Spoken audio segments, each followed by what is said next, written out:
Is it your first time buying land and building on it? If so, this is the video for you. I'm Kyle Wong, licensed realtor here in Colorado, and this is Real Estate Explained. If you have any questions regarding the topics covered here today, connect with me using the link below. So, today we're going through a very popular topic. I think ever since COVID specifically, people have been reaching out left and right about land, about building, all that stuff, homesteading, having a farm, all that, which is wonderful and that's great. So let's go ahead and go through it because I think there are a particularly large amount of misconceptions regarding the topic here. So, on the screen, I have a little bit of a visual. If you're listening to this via podcast, you'll just have to get it verbally, but I do have a little bit of visual if you're watching this on YouTube. But the most important thing and the first step would be to just identify what your needs are. So, a lot of the questions that I ask my clients would be, what are you using it for? So, are you going to be buying the land and camping on it? Do you need to park an RV on it? Do you just want to set up shop there? Do you want to park vehicles there? Are you building on it? If so, what are you building? When are you building? These are all really, really important questions. Another big one is it going to be a primary residence? As in, are you going to be living there? Or is this going to be a ski cabin, a rental property? And then you need to get into the specifics of things like, is it going to be a short-term rental, a mid-term rental, or a long-term rental? True investment property only for other people? Or is this something where it's like, hey, I've got family. I'd love to stay there for a week or a month or at a time. But the other time, I just need to offset the acquisition cost. Cool. Let's see. Are you currently renting? As in, do you own the home that you're staying in? Or do you rent it? And the reason why that's important is because you have to address the timeline question, right? So if you are at a timeline where, let's say, for example, your lease ends in June and it's May, and you want to buy land and build on it, and you want to move in before June, yeah, that's not going to happen. So that's an important question you need to ask yourself. Some other things would be, do you need to sell? So for example, if you're coming in from out of state or you have a property that you're currently in, are you going to have to sell the current property before you buy the land or construct on it? The other is, are you financing? So this is another big one that I get is land loans simply look different than home loans. One of the first questions I ask in these consultations are, have you bought a home before? Have you bought land and built on it before is a great one, but have you ever bought a home before? Just because there are some similarities, but there are many differences, and one of the biggest is financing. I still have people that ask all the time, hey, if I'm going to be buying this parcel of land, can I use a first-time home buyers program? Straight up, no. Like there's no circumstance where that is a thing. So, general rule of thumb. Let me go ahead and preface it with this. Always talk to a local expert, an attorney, real estate agent, local lender about all of these things. What I'm going to say today is actually pretty specific. So it's buying land, using it to build specifically if you are going to build on it here in Colorado, and really more towards the mountains, just because that's where I get the most of my inquiries. A lot of it is universal, as in if you are in the United States of America, a lot of these things are probably going to be pretty similar, but a lot of things are probably going to be specific. So don't take this as the gospel truth. Ask somebody local that knows what they're talking about. So, all right, let's get into the process here. So, yeah, I guess the first thing would just be identifying your needs, goals, timeline, financing, purpose, all that stuff. And then the timing. So timing is really, really important. I would say the first step, first and foremost, is just talking to somebody local. So a local real estate agent, anywhere from 6 to 18 months out. And again, this is going to be pretty broad because I'm addressing a very wide audience. That's why it's so important to identify your personal needs and then talk to somebody local so that they can ask a better questions specific to an area, specific to you, all that stuff. So this is going to be pretty general. Let's move this here. So 6 to 18 months before the purchase, consult somebody local, and then they can start asking the right questions. And the reason why I leave such a wide timeline, because if you're shopping for a house, pretty normal house in a normal neighborhood, anywhere from 3 to 6 months out, because you want to start getting a pulse on the market. The under contract process is only, 30, 60 days, depending on the complexity of it. But for land, there's just so much more legwork that you have to do upfront, especially if you're going to be building on it. And you just need to be prepared. So things like permitting can take a long time as well, depending on what your timeline is. You need to know that beforehand. So 3 to 6 months beforehand, I would argue even sooner. Talk to a local lender. I would say, obviously, if you're going to be financing, talk to a local lender. But I think it's important to talk to a lender anyway, just because they can sometimes help you structure that in a way that may be more financially advantageous. So maybe you have, tens of thousands, hundreds of thousands of dollars sitting around to pay for it all cash, but it may actually just be a better use of your money to finance. Again, I'm not a CPA, I'm not a tax consultant, any of that. So it's an option, and they may open up possibilities for you that you didn't know about. That's why it's just have the conversation. What's the worst that could happen? If you finance, great. If you don't finance, fine. So this is when we start looking at property. So if you talk to a lender and you need to get pre-approved, this is the time. Those pre-approvals last usually about 90 days. But this is when you start to begin market research. So you're identifying certain areas. Your local agent is going to start sending you properties. You start to whittle down the criteria just a little bit. The biggest thing you're going to be looking for at this point is just identifying different areas, usually by their counties. So states have rules and regulations regarding properties, property uses, and then it's usually the county and then sometimes the town or city that designates things like zoning. So you'll start looking at things like zoning regulations. So for example, if you're going to be buying a lot and camping on it, like literally just driving up, you're not even clearing trees, you're just going to park, you're going to throw up a tent, and that's it. That's going to be a different use case than somebody who's going to park an RV on there for a month or 2 or 6 at a time. Very different use case for somebody who's going to be building a ski cabin, as in it's something that's a short-term rental. And then that also varies drastically from somebody who's going to be buying and then building a primary residence. So the reason why I say it's really important to do that legwork ahead of time and start whittling down those areas is because based on county and local regulations, that's what's going to determine if you can even use it as an STR, a short-term rental, if you can build the type of property that you want on it, as in maybe you're doing a barn dominium or a container, a storage container house, like more unique builds, right? Some things have aesthetic restrictions and need approval. So you just want to know that before you buy the land. Because what I always tell my clients is what we don't want to do is you put time, energy, and then of course money into a property, and then you're not able to do what you wanted to do with it. That would be a huge problem. So lots of legwork beforehand. It's really, buying a house, there's lots of research and stuff that goes into it, but it happens so much that like everything is pretty standardized, if you will, as far as the process goes. With land, I don't want to say it's the Wild West, but there's just less information about it. It's a lot of calls, it's a lot of research, it's a lot of getting quotes. And so once you do finally nail down the property, it fits county regulations, it fits your needs, you have a specific address or a specific lot that looks like it's going to be good for you, awesome. That's when you go to submit your offer. So when you submit your offer, you're going to be needing 3 things. So the first is the actual offer.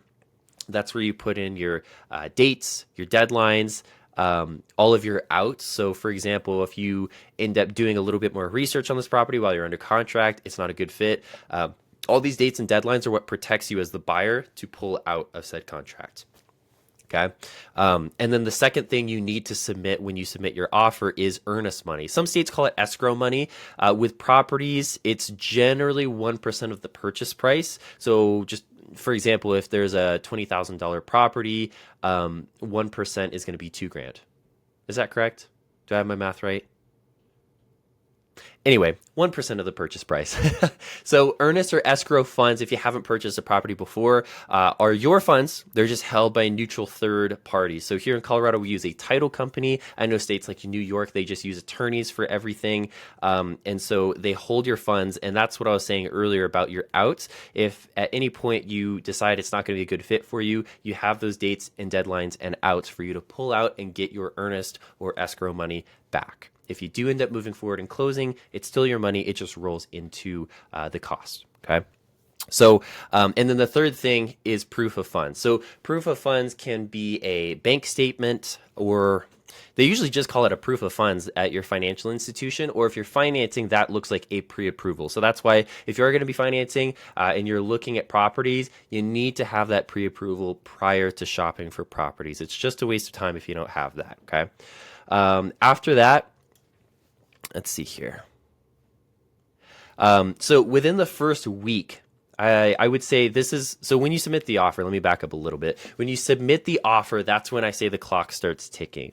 With land, you can close as fast as 10 days, but I see it generally take anywhere from 3 weeks to 45 days. And the reason why is some things just take a little bit longer. Some clients just like a little bit more time to review documents, do their research, but some people are ready. Maybe they've done it before. They know exactly what they're looking for. They're very familiar with regulations, what they're going to be doing with the property, and they can close very quickly.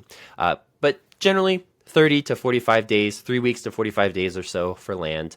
Within the first 2 weeks, you're making lots of calls. You're getting lots of quotes. These are some examples. I would say the first and foremost, if you didn't do this beforehand, now is a good time to do it. Call your county assessor. Just let them know, hey, here's my plan. Here's what I plan to build. Here's what I plan to do. Based off your knowledge, is there anything that would restrict me from doing that? Is there anything I should know about?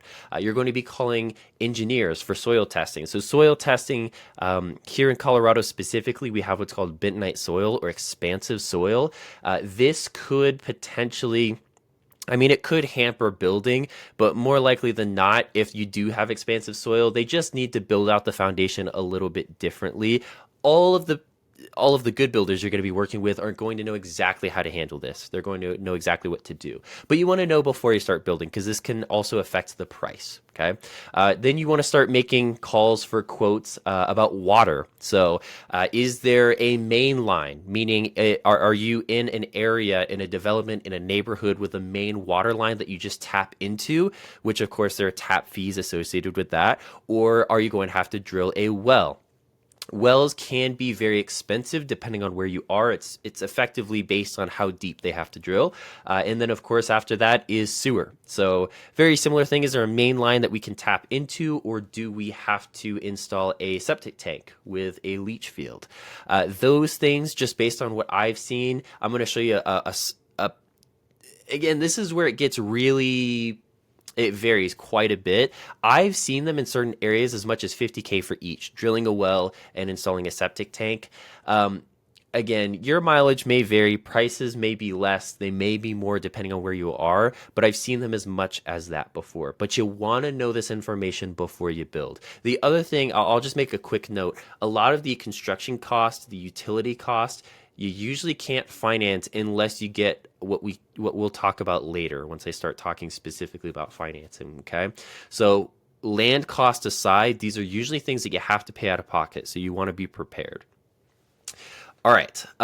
Utilities, electricity. So electricity is another big one. Unless you're doing off-grid stuff, solar stuff, you might still need electricity lines, actually, even if you're doing solar. But just have a plan, get quotes. Usually the cost of electricity and bringing it in just depends on where the nearest pole is, to be honest. But this is the time to make all of these calls, okay? Builder quotes. So if you have a specific builder, contractor, architect you want to meet with, show them the lot, the slope. They're looking at a lot, like for example, soil testing, they'll want to know about that. This is the time to meet with them and to ask them what the quote's going to be like. That way you don't close on the property and then you get an outrageous quote that you weren't expecting. So legal research. Yeah, you're going to want to check on easements. I'm actually going to touch more on that later.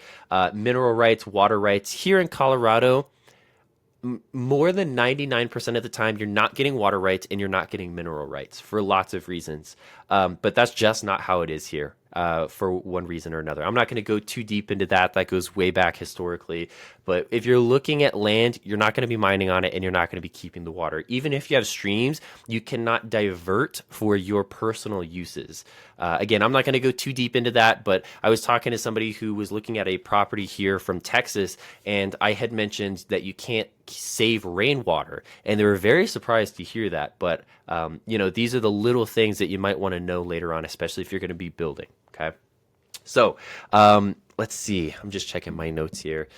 Submit the offer, get quotes. Oh yes, permitting. So this is also a really good time to ask your builder or ask the county about permitting. So not only costs, which they usually build into the cost to build, but also the timing. So I've seen various permits take as long as months or even years, depending on where and depending on what exactly you're building. So just things you want to check out beforehand. Let's see.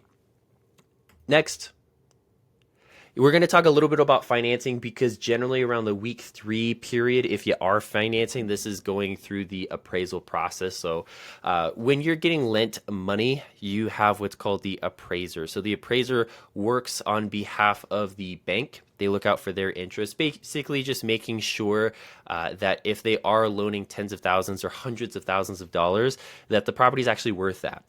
Land is not like homes and stuff like that, where it's pretty consistent and it almost always goes up. Land, there's nothing to collateralize against, right? So the loans are just going to be a lot different because they're a lot riskier to loan on. So I've seen land loans cost anywhere from 20 to 50% down. And usually the interest rates are a few percent higher. So just keep that in mind when you're considering financing a property. It's certainly possible, and usually land, well, almost always land costs less than a home. So it's just a smaller amount, but technically it will cost you more to borrow the money. So the other thing is, again, I'm not a lender, so I'm not going to talk too much on this, but what I've seen in the past is, there's the cost of the land. You can get a loan for that. But I've heard of something called an all-in-one loan. So it varies from a construction loan a little bit in the way that you have your land loan, you have your construction loan, and you combine them. So sometimes those can be advantageous. That's something I would ask your local lender about, and that may be a good option, but that's only if you're going to be buying the land and building immediately on it. But again, those are still expensive loans, so I would ask to see exactly what that's going to look like. But during this appraisal process, they're just going to make sure to check title, that you're verified as the buyer, they're verified as the seller, there's no clouds on the title, there's no issues with conveying it from them to you. And then sometimes they'll walk the lot and make sure. One big thing you really want to make sure about, and I'm actually going to touch on this a little bit later during the walkthrough period, is they just want to make sure some of these lots, they haven't been walked in years. And some neighbors have maybe put up a fence, or they've built structures on them. They just want to make sure that there are no encroachments. So what that means is somebody else has put a structure or something of theirs on your property. So this would also be a good time to get either an ILC, which is an improvement land certificate, or a survey. Those can potentially be very expensive as well, depending on the size of the property and the area. But knowing your lot lines before you buy the property is imperative. And sometimes lenders will actually require this. I've seen this happen quite a bit. If it's just you and you're buying it all cash, that's just a risk you run if you don't want to pay the cost. But once you close on the property, any encroachments, they're there now. So you can work that out with your neighbor, but by legal standards, they're there. So that's why you want to know beforehand, okay? After that, if you're financing, they go through what's called the underwriting phase. So all of the information that you put down for your pre-approval, they just verify. So again, this is not the time to make any big financial decisions, not the time to finance a car, or to open a new line of credit, to close a line of credit. My rule of thumb is any big financial decision you have to make, just run it by your lender. Again, if you're not financing, you don't have to worry about that. No problem. After that, that's for land. That's pretty much it. You've made your calls, you've asked your questions, you've done your research. If that looks good to you and you've gone through all of this that you see on the screen here and it works out, then there are a lot of things that are going on in the background that you really shouldn't worry about, or you shouldn't hear about, I should say. Um, but after this is when we start getting into the final walkthrough period. So these were this is a really gross estimate. I don't want to talk about this for too long, but this just gives you a roundabout guesstimate for some of the costs for buying land and building on it. Here's the thing, depending on where you are, depending on when you're watching this video, these costs can change drastically. So maybe this would be a good guesstimate, but again, I would just talk and I would talk to somebody local and get quotes from them. So maybe that would be helpful to look at, but I wouldn't base your decision off of it. So, yeah, after that, the last thing you're going to want to do, again, it's land. There's usually not too much that you have to worry about. I still prefer to do a final walkthrough with clients because what if a fire ran through the property? What if there was a flash flood? What if somebody did build something somehow in the last 30 to 45 days while you're under contract? A fence, a structure. You need to know about that, especially if you're going to be putting tens or hundreds of thousands of dollars into a property. You just want to know that the property that you're agreeing to purchase is the property that you originally agreed upon. Okay. So, all in all, yeah, once you finally get to the closing, I say finally as if it's been so long and arduous. It's not always long and arduous if you do your research, but once you get to closing, you did your final walkthrough, everything looks good. Closing costs generally 1% to 2% of the purchase price. Again, if you're financing, that's a conversation you need to have with your lender, but that's generally what it costs to close on a property with your title company. And then I would allot about an hour and a half to sign all the documents, and then it's yours. You get your title deed, and you're off. That's it. So if I had to summarize, I would just say, let's see here. That's it. Yeah, final page. Do your research. Take a lot of time doing research planning. Identify your goals, your specific needs. If you just go into it and you're like, oh, I want a property, but maybe I could do this, that's not going to be very helpful. You need to know what you want before you start looking for something. If you just start shopping for something, you don't really know what you want, people are just going to tell you what you want. And that's not good for the wallet. As for timing, it's kind of a funny saying, but it's a little bit true. I honestly think sometimes people, specifically from out of state, they reach out. They're like, hey, I saw this lot for 10, 20K. I'm just going to buy and build a house on it because homes are too expensive. Well, that's really unfortunate because truth be told, if you're buying a house here in Colorado, if you're buying a lot and building on it, I would estimate probably double the cost and 1.5 times the allotted time for it. It takes a lot of time. It takes a lot of money, and you usually have to be pretty liquid to do that. So do your research, talk to local experts. This is not going to be a quick process by any means, unless of course you're just buying the property to camp on, right? You have to look out for a lot less when you do that. But building a structure on it, talking to builders, getting quotes, all that stuff, that's going to take a lot more time. So plan accordingly. If you have any questions, you want to reach out about buying land here in Colorado, we do it all the time. Give me a call. Let me know using the link below. Anyway, I'm Kyle with the Moxie Property Group here in Colorado. If you have any questions about the topics I went through today, let me know. Connect with me using the link below. All right. Thanks, guys.